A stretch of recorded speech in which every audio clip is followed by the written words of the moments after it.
We have breaking news just ahead of Game 7 of the Stanley Cup Final. We have a blockbuster deal between the Sens and the Bruins. The Ullmark trade has finally happened. We'll discuss the full deal coming up next.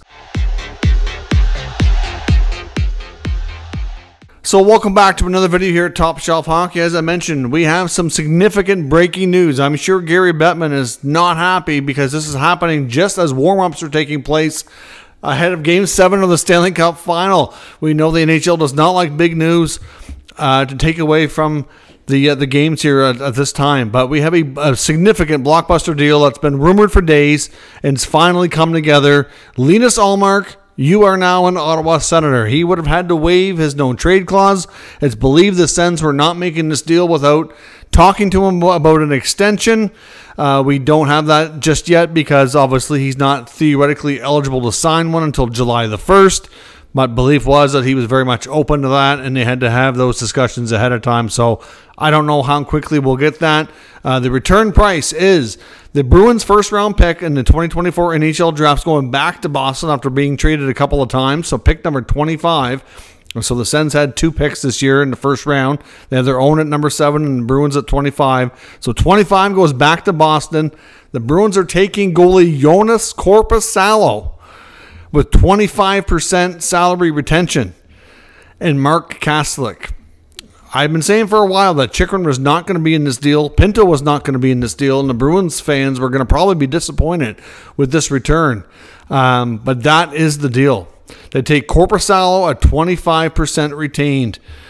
That is amazing work by Steve Staios. Now, maybe the extension's not a done deal for Ullmark. I do wonder, because all we've been hearing was the price is really high for Ullmark.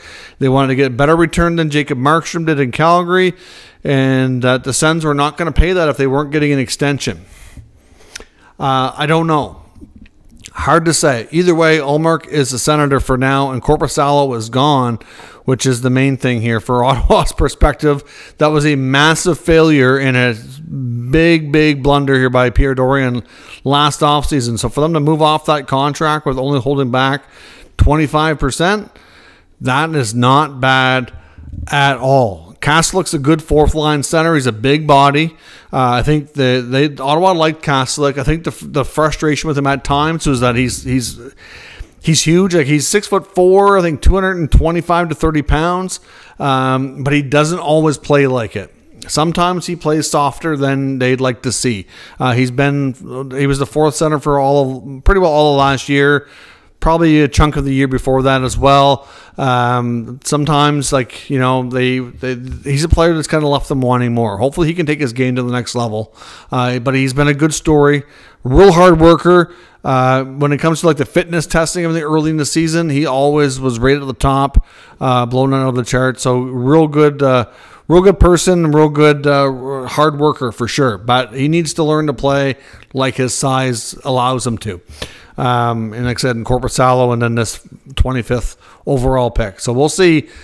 That's, again, an underwhelming return for Boston. If I'm not mistaken, I don't think Bruins fans are going to be happy about this.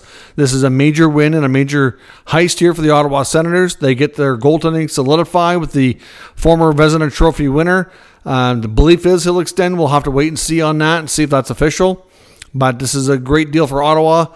The Bruins need a cap space, and they're getting it, but not really. If you think about the money on Korpisalo and then Kastelic, I wonder if there's other moves or other plans for Korpisalo. Maybe they can flip him. I don't know. We'll have to wait and see how the Bruins react to this deal. But that's the deal for now. On to Game 7. So let me know your thoughts on to this deal down in the comments. It's finally come together. I can't believe they're announcing it moments before Game 7 gets underway. But let me know your thoughts in the comments, and we'll discuss further. If you're new to the channel, make sure you subscribe and stick around. I got another video that was already in the works that I'll have to do a little bit of editing on and bring back a little bit later tonight. So stay tuned for that. I'll catch you next time.